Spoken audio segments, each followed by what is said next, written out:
सब मिलकर बाप, बेटे और रूह कुदूस के नाम से आमीन। परम पिता की हम स्तुति गाए, कोई है जो बचाता हमें। परम पिता की हम स्तुति गाए, कोई है जो बचाता हमें। सारे पापों को करता क्षमा, सारे लोगों को करता चंगा।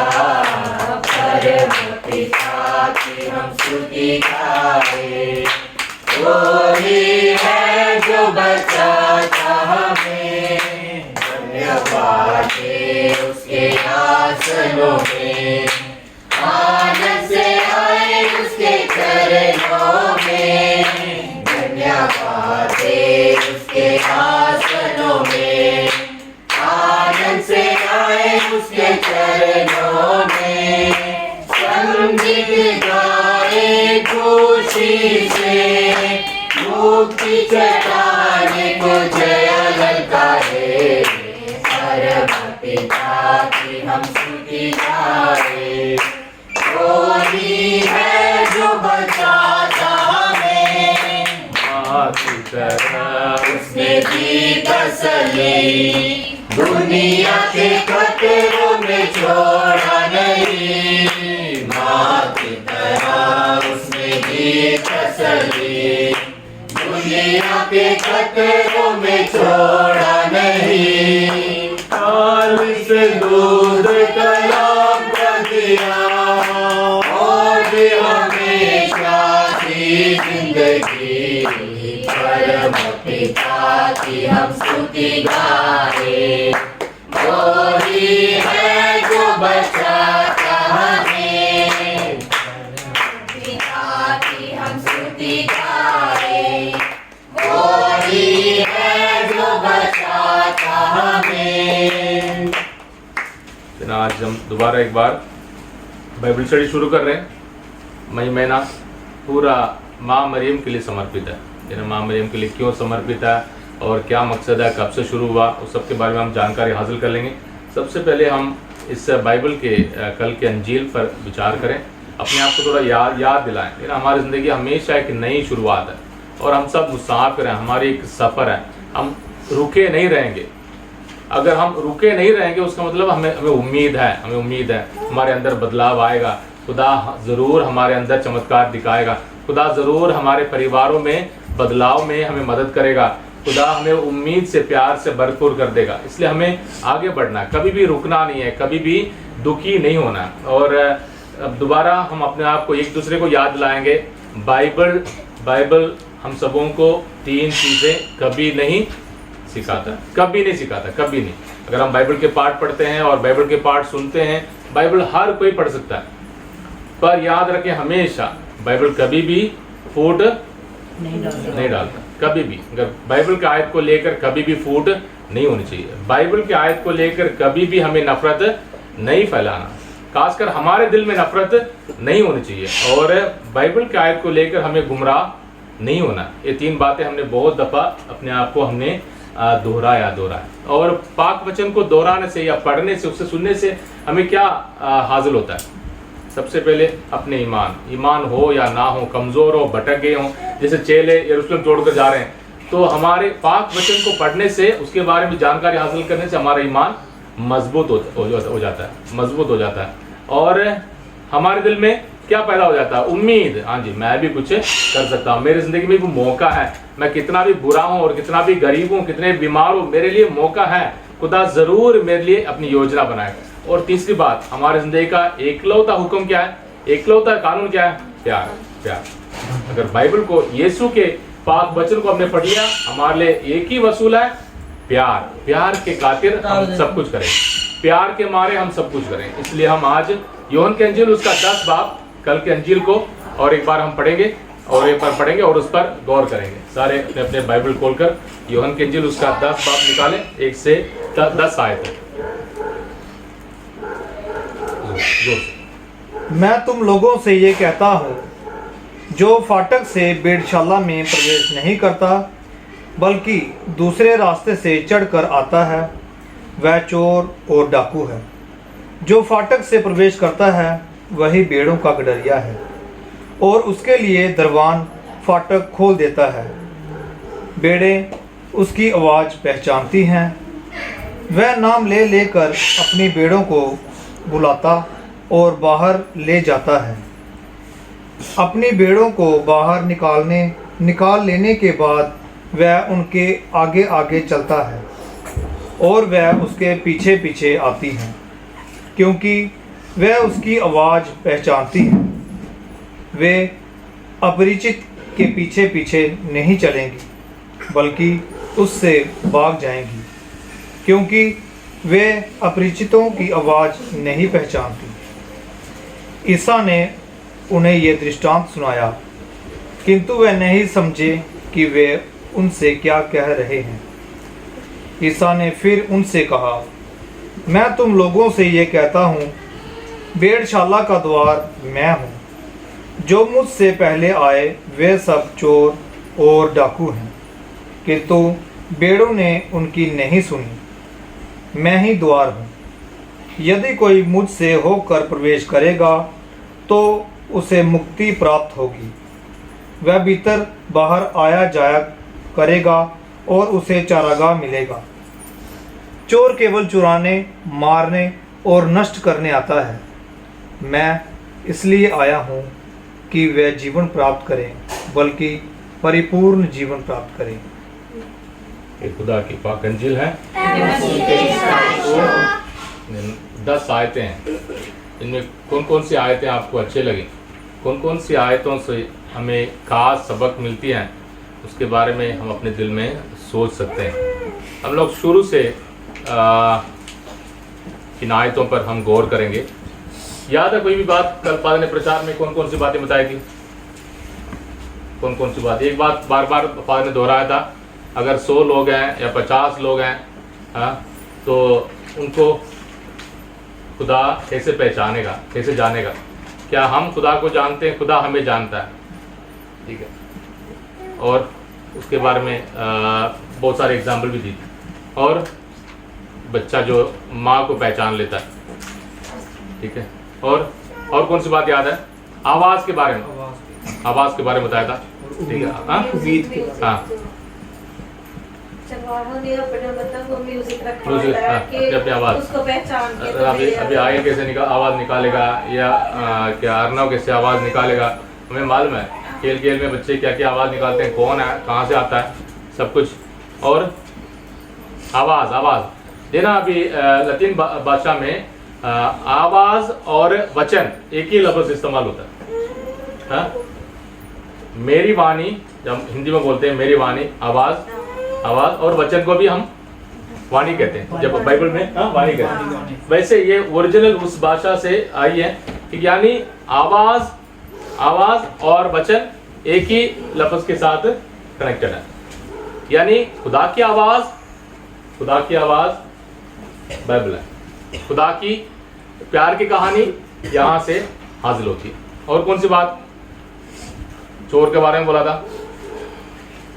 चोर मतलब दूसरे रास्ते से आएगा, और जो चरवाहों को चराने वाला था वो गेट के आगे मतलब लेटा रहता, कि जो भी उसको आएगा बाहर से या अंदर से उसको उसके ऊपर से होकर जाएगा, और वो उसके लिए सैक्रिफाइस करने को भी तैयार है। ऐसे बहुत सारे जानवर हैं जिनको आदत के मारे किसी भी जगह बांध कर रखो, और जब उनको जोर से मतलब नाम के वास्ते बांध कर रखो, उधर रहेंगे। उनको मालूम है कि मुझे बांध कर रखा है, बेशक रस्सी टूटी हुई है, फिर भी उधर से हटेंगे नहीं। उनको मालूम है कि मेरी जो चार दीवार है इधर है। तो उधर भी इतने बड़े मकाने बनाते थे, मतलब बहुत बड़ी दीवार नहीं थी, ये छोटे से एक चार दीवार जैसे, और उनको अंदर रहना। आजकल आप बाकी देशों में जाओगे तो फिर बिजली वाले ये रस्सी डालते हैं, बिजली वाले बहुत पतली सी होती है, उनको इन्हें मारने वाली नहीं है, पर उनको मालूम है कि हाँ जी यहाँ करंट है, तो इसलिए वो बाहर नहीं निकलेंगे, ठीक है। ये एक देना 1 से 6 आयत तक यीशु ने दृष्टांत सुनाया। देना 6 आयत क्या कहता है? यीशु ने उन्हें ये दृष्टांत सुनाया। देना ये यूहन्ना की अंजील है, यूहन्ना के इंजील में बहुत सारे चिन्ह, बहुत सारे दृष्टांत, रूप कथाएं हैं। हाँ? तो यहाँ यीशु उस जमाने के चरवाहों की बातों को लेकर अपनी जिंदगी को जोड़ दें। देना अभी चरवाहा है, चरवाहे को दूसरी भाषाओं में क्या बोलेंगे? इंग्लिश में शेपर्ड बोलते हैं, और एक नहीं, गडरिया, ठीक है। और एक वर्ड इंग्लिश में बहुत खास। हम लोग पास्टर बोलते हैं ना, पास्टर का मतलब शेपर्ड है, यानी गडरिया है, मतलब भेड़ों को संभालने वाला। कैथोलिक चर्च में पास्टर कौन है? ना। हमारे डायसिस का पास्टर कौन है? हाँ, बिशप, यानी शेपर्ड। सबको, बिशप के पास डंडा है, फादर के पास डंडा नहीं होता, बिशप के पास डंडा है, ठीक है। तो फिर पास्टर लैटिन में हो या दूसरी भाषा में हो, वो शेपर्ड का है, ठीक है। तो हम लोग अपने भाषा में हाँ वो पास्टर साहब है, ये पास्टर साहब, ये पास्टर। तो फिर फादर एक परिवार का हिस्सा हो जाता है। तो पास्टर और फादर में जमीन और आसमान का फर्क है। पास्टर का मतलब अथॉरिटी, जिम्मेदारी, और फादर का मतलब सेवा करना, है ना। एक बाप जितना भी मरता हो, जितना भी मेहनत करता हो, बच्चों के लिए वो बाप है, ये नहीं उत्तराधिकारी की बात नहीं है, वहां प्यार और सेवा की बात है। इसलिए जब फादर कहते हैं, नाम को जानने की भी जरूरत नहीं है, जहां से बोलेंगे हाँ जी, फादर साहब, फादर, बच्चे भी कहां से चिल्लाते हैं। हमारे लिए वो बेइज्जती वाला नहीं है, वो प्यार का एक निशानी है, जिम्मेदारी वाला नहीं। उल्टा जब पास्टर की बात आ जाते हैं, वो हाँ जिम्मेदारी है। तो यीशु अभी तो यीशु दृष्टांत वाली बात करते हैं, देखना। मेरे से पहले यीशु ने क्या कहा? मेरे से पहले भी आए वो चोर और डाकू। मेरे से पहले जो भी आए, जितने भी आए, जो मुझसे पहले आए, 8वें आयत में, जो मुझसे पहले आए वे सब चोर और डाकू हैं। इसका मतलब क्या हो सकता है? देना, यीशु कौन है? यीशु मामूली एक प्रचारक नहीं है, यीशु खुदा का बेटा है। देना, पुराने ऐहदनामे में खुदा को किसी ने देखा नहीं, कोई भी खुदा का नाम नहीं ले सकता था। देना, अभी हम लोग यहोवा बोलते हैं, पर असल में वो यहोवा शब्द नहीं है, ठीक है। हमने आज अभी कोई ना कोई लेटर ऐड करके उसको यहोवा बोलते हैं। तो पुराने ऐहदनामे में यहूदी खुदा का नाम, जब यहोवा जो शब्द आता था, तो चुप रहते थे, क्योंकि खुदा के नाम को लेने के लिए हम काबिल नहीं है, हम पापी हैं, हम नहीं ले सकते। इसलिए अदोनाई बोलते थे, जिसका मतलब है कि खुदा। जब हम खुदा कहते हैं, वो अदोनाई के बराबर है कि हाँ जी, ये एक दूसरे अल्फाज है। तो जब खुदावंद कहता है मेरे पहले जो भी आए वो सब डाकू और चोर है, मैं खुदा का बेटा हूं, मैं खुदा हूं, है ना। यूहन्ना के इंजील में ये बहुत जरूरी है, एक निशानी। यीशु खुदा है, यीशु मेरे लिए खुदा है। उसका मतलब ये नहीं कि मम्मी जो मदद करती है, डैडी जो मदद करता है, चाचू या ताया या दादू जो मदद करते हैं बच्चों को, वो गलत है या उनकी पैरवी नहीं करना चाहिए ना। पर सबको किसकी पैरवी करना चाहिए? यीशु की पैरवी करना चाहिए, क्योंकि यीशु के नाम पर या यीशु के पीछे चलने से हम नहीं भटकेंगे, यीशु के पीछे चलने से हमारे बीच में नफरत नहीं होगी, यीशु के पीछे चलने से हमारे बीच में फूट नहीं होगी, ये सारी चीजें। मतलब पर ये दृष्टांत वाली भाषा है, पर यीशु इन बातों पर बहुत साफ है। देखना, दुनिया में और कोई नेता नहीं आया जिसने बोला हो कि मैं खुदा का बेटा हूं। ऐसे कोई नेता नहीं आया जिसने कहा हो कि मैं मुर्दों में से जिंदा हो जाऊंगा, तीसरे दिन मैं जी उठूंगा। किसी ने भी नहीं कहा। सिर्फ यीशु ही ऐसा एक शख्स है, ऐसा एक बंदा है जिसने मुर्दों में से जी उठकर हम सबों को नई जिंदगी दी। और कौन कौन सी बातें हैं? और कौन कौन सी बातें? आवाज पहचानती है ना। हमारे भी जब भी ये क्या बकरियों को ले आते हैं, वो छोटे बच्चे भी क्या आवाज देते हैं, पर उनकी आवाज पहचानती है। हम जितनी भी आवाज देंगे, हमारी आवाज वो नहीं पहचानने वाली। तो आवाज, खुदा की आवाज को पहचानना हमारे लिए बहुत जरूरी है। खुदा की आवाज पाक वचन है। खुदा की आवाज यानी खुदा की वाणी, खुदा की आवाज और खुदा का वचन है। उससे हम सबों को हथियार के रूप में इस्तेमाल करना है। फादर ने ये 3 दिनों में बार बार बोला, खुदा के वचन का इस्तेमाल करो, वचन की घोषणा करो और वचन को दोहराओ, वचन को गाओ, वचन को पढ़ो। तो खुदा का वचन हम सबों के लिए आवाज है। आज खुदा मुझे क्या कहना चाहता है, देना। जितने बार हम हमारे खासकर हम जब परेशानी में है, जब कोई कंफ्यूजन है, जरूर तुरंत ऐ प्रभु यीशु मेरे दिल में आ, ऐ प्रभु अपनी पवित्र आत्मा की ताकत मुझ में भेज, ऐ प्रभु तेरी पाक मर्जी क्या है, इस हालत में मैंने क्या करना है, इस हालत में मैंने क्या फैसला लेना है, इस हालत में मैंने दाएं मुड़ना है या बाएं मुड़ना है, इस हालत में मैंने चुप रहना है या जुबान मेरे खोलना है, इस हालत में मैंने लड़ाई में हिस्सा लेना है या मैं पीछे हटना है, इस हालत में मैंने खर्चा करना है या नहीं खर्चा करना है, इस हालत में मेरे बच्चों को मैंने किस तरीके से मदद करना है। खुदा की वाणी, खुदा की आवाज। पर हम लोग क्या करें, ऐ प्रभु तेरी आवाज को सुनने के लिए मुझे ताकत दे, मुझे ताकत दे। और आखिरी आयत 10वां, चोर केवल चुराने, मारने और नष्ट करने आता है, मैं इसलिए आया हूं कि वे जीवन प्राप्त करें, बल्कि परिपूर्ण जीवन प्राप्त करें। वे कौन है, वे कौन है? सारे सारे सारे सारे सारे देना, हम सारे खुदा के शक्ल और सूरत में बनाए हुए, हम सारे। और बपतिस्मा लेने की वजह से हम सबों को ये नहीं कि तुरंत हमारे ऊपर मोहर लग गई, हमारे लिए सब कुछ छुट्टी हो गया, ना ना। बपतिस्मा हमारे लिए एक जिम्मेदारी है, एक सफर है, हमने आगे बढ़ना है, आगे बढ़ना, आगे बढ़ना। खुदावंद आया ताकि सबको जिंदगी मिले। हाँ, ये नेक है और इन्होंने बहुत सारी जिम्मेदारियों को पूरा किया है, और मैं पापी हूँ, शराबी हूँ, नशेबाजी हूँ, कुछ भी हूँ, पर खुदावंद हम सबको जिंदगी देने आए। यीशु मसीह का आने का मतलब और मकसद एक ही है कि ताकि हम जिंदा हो जाए। हम में से हर कोई देना, वो डाकू सबसे पहले वो स्वर्ग गया। यूदस के साथ खुदा ने आखिरी वक्त तक नजरें मिलाई, आखिरी वक्त तक खुदा ने मौका दिया, पर यूदस ने अपने आप को फांसी लगाने के लिए मजबूर किया। उसको विश्वास नहीं था कि खुदा मुझे माफ करेगा। वो खुदा के सामने माफ करने के लिए वो तैयार नहीं था, अपने अंदर ही अंदर उसने तौबा किया। तो खुदा हम सबों से क्या कह रहा है, मैं इसलिए आया हूं ताकि जिंदगी हासिल करें। सिर्फ एक दिन के लिए नहीं, 2 दिन के लिए नहीं, एक चमत्कार नहीं, एक चंगाई नहीं, हमेशा के लिए जिंदगी हासिल करें। और कोई आयत है?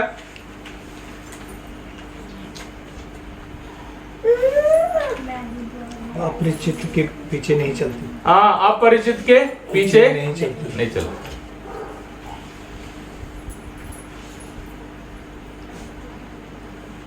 पर हमें जानने का मतलब क्या है?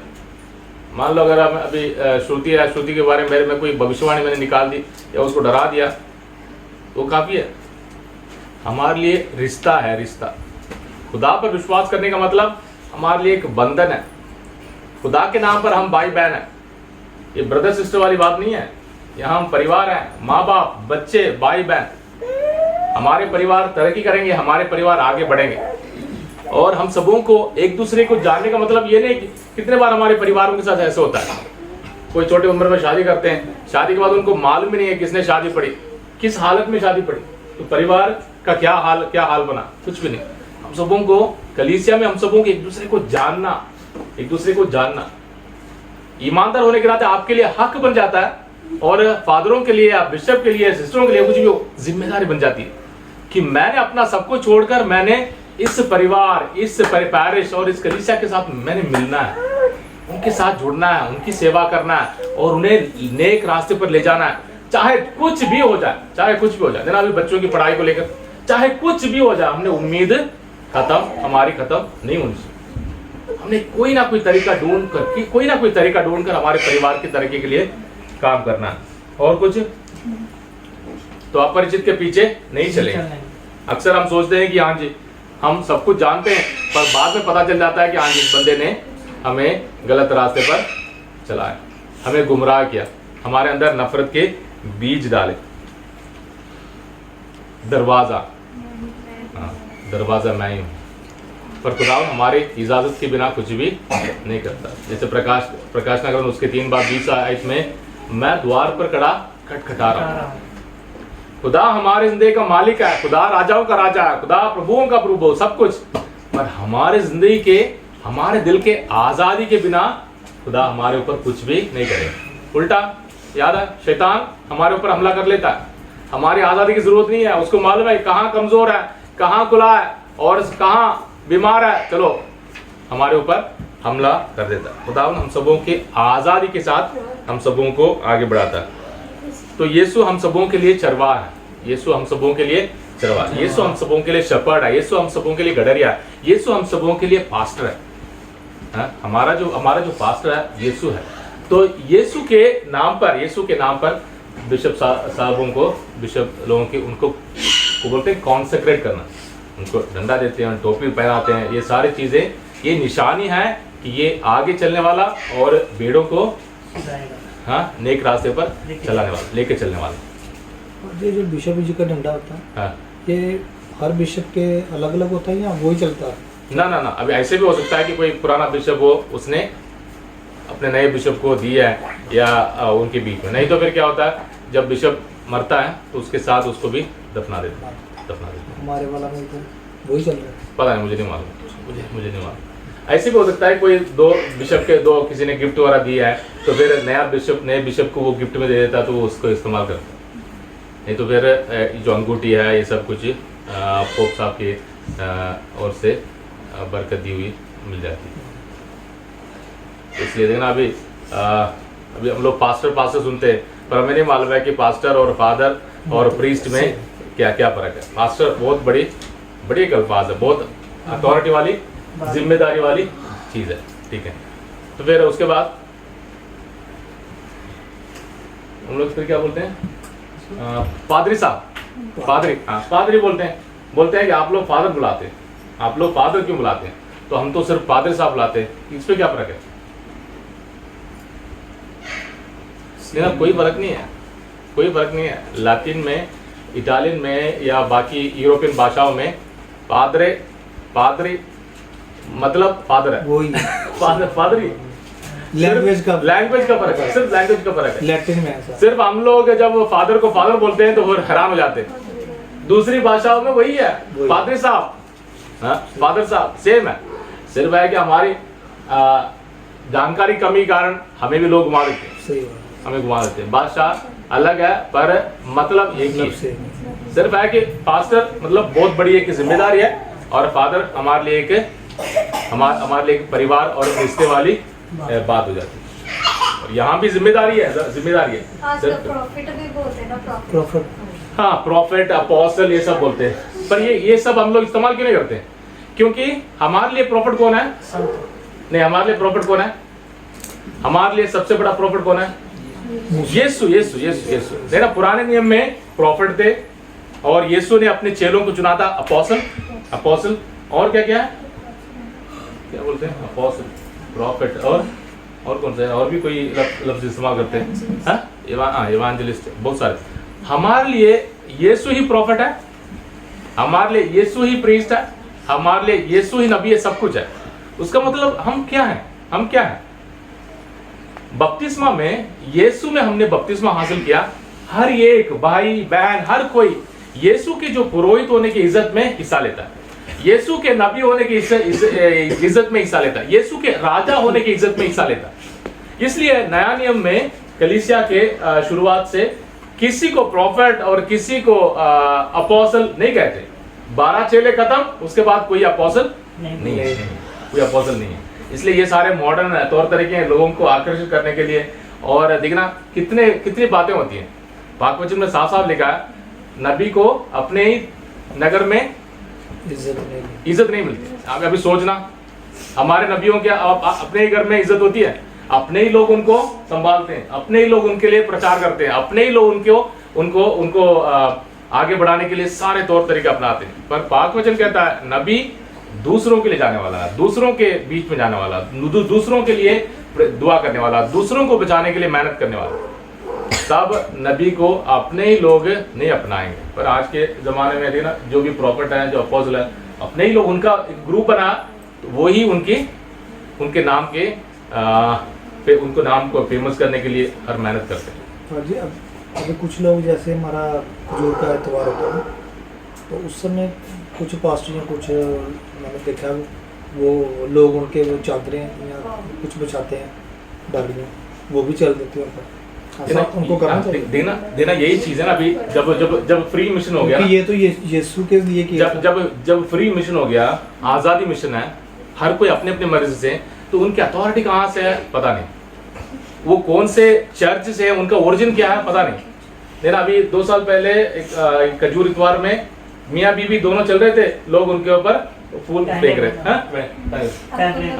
और एक बार उनके पैरों को लोगों ने, हाँ, तो ये सारी चीजें देखना पाक वचन को मोड़ मरोड़ के पेश करने वाली बात, लोगों को अट्रैक्ट करने वाली बात। ठीक है, हम लोग यही दुआ करेंगे कि उनको भी ये समझ में आ जाए कि एक सेवादार होना या एक प्रचारक होना सेवा के लिए है, अथॉरिटी के लिए नहीं है, सेवा के लिए है, या फेमस होने की बात नहीं है। देखना सारे फेमस है, ऑनलाइन हो या ऑफलाइन हो, और उनके बीच में बॉडीगार्ड्स, और देना हमारे पूरे दुनिया में पोप साहब को छोड़कर किसी को बॉडीगार्ड नहीं। पोप साहब के लिए क्यों है ना, पोप साहब के क्यों, मई महीने के 13 तारीख पोप साहब को गोली मारा था, वो एक मुसलमान ने गोली मारा था। तब से उनका जो ये है बॉडीगार्ड्स है, और लोगों को संभालने के लिए, लोगों को मदद करने के लिए, ये नहीं कि लोगों को धक्का देते। अगर पोप साहब बोलते हैं कि हाँ जी उस बच्चे को ले आओ या उस बीमार है उसको ले आओ, तो फिर उनको मदद करने वाले। इसलिए इधर ना दुनिया के तौर तरीके बदलते जा रहे हैं, सब कुछ अट्रैक्शन, सब कुछ दिखावे, और सब कुछ पैसा पैसा पैसा। अभी कितने लोग इसके शिकार हो जाते हैं, हमारे भी लोग, बहुत सारे लोग 15,000 रुपया दिया फिर भी लड़की पैदा हुई, 20,000 रुपया फिर भी चंगाई हासिल नहीं हुई, और 30,000 रुपया हमने 70,000 रुपया दिया, ये सारे इल्जाम है ना। ये सारी चीजें इल्जाम वाली बात नहीं है, पर असली अंजील क्या है, असली सुसमाचार के सबक क्या है, और शुरुआत कलीसिया से लेकर आज तक कलीसिया के तौर तरीके क्या है ना, उनका कोई जड़ नहीं है, उनका कोई इतिहास नहीं है। आज पतरस अपोस्टल बन गया, तो फिर पतरस अगर पीछे मुड़कर देखेंगे तो फिर ना मम्मी या पहचान में आएगी या डैडी पहचान में आएगी, बेशक रिश्ता तो होगा, पर ईमान को लेकर कोई भी जड़ नहीं है। इसलिए जो यीशु को जब हम चरवाहा कहते हैं, हमने उस बात पर बार बार जोर देना भला गडेरिया। ज़बूर 23 क्या कहता है, ज़बूर 23 बयान आता ना, प्रभु मेरा चरवाहा मुझे किसी बात की कमी ना होगी, वह मुझे हरी चराइयों में चराता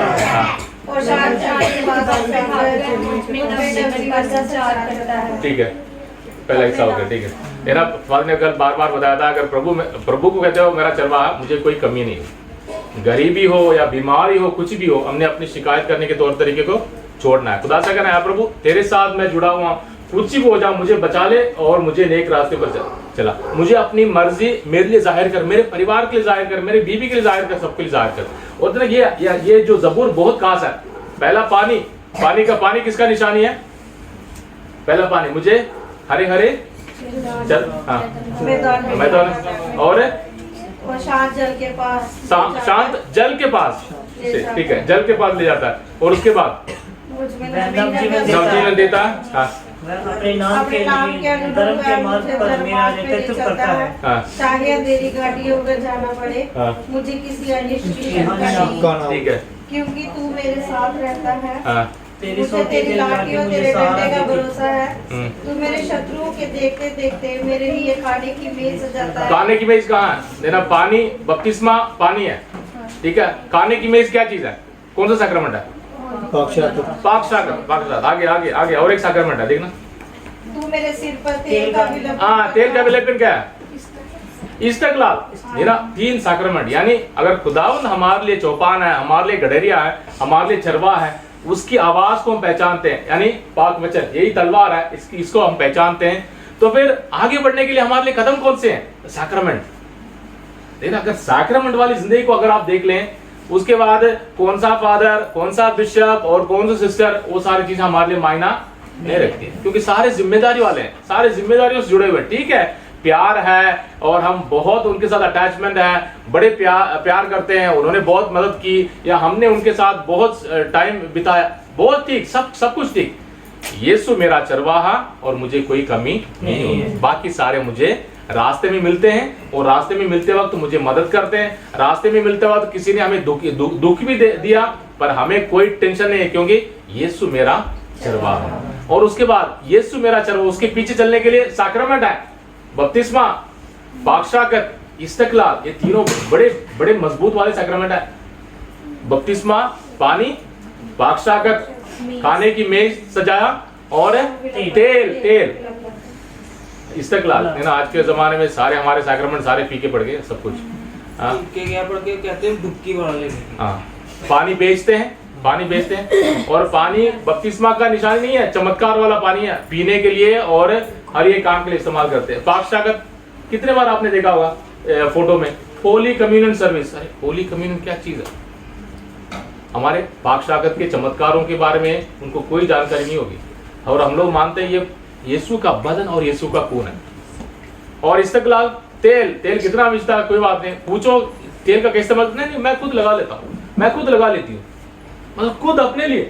कई लोग नहर में बपतिस्मा लेते हैं, ऊपर में कुत्ता मारा नहर में, कश्मीरियों के नाली उधर पानी उसमें जाता है।